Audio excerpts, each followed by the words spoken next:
নমস্কার বন্ধুরা, তোমরা সবাই কেমন আছো? আশা করি সবাই ভালো আছো। আমার চ্যানেলে তোমাদের সবাইকে স্বাগত জানাই। আজকে আমি আমার লাঞ্চ থালির ভিডিও তোমাদের সাথে শেয়ার করব।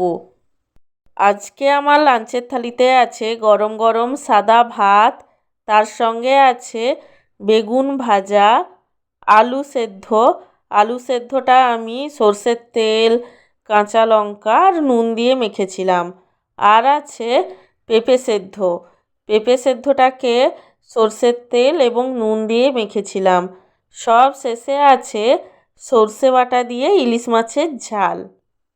আমার আজকের এই সিম্পল লাঞ্চ থালির ভিডিওটি তোমাদের কেমন লাগলো সেটা কমেন্ট করে জানিও। আর ভিডিওটিকে লাইক এবং চ্যানেলটিকে সাবস্ক্রাইব করতে একদমই ভুলো না।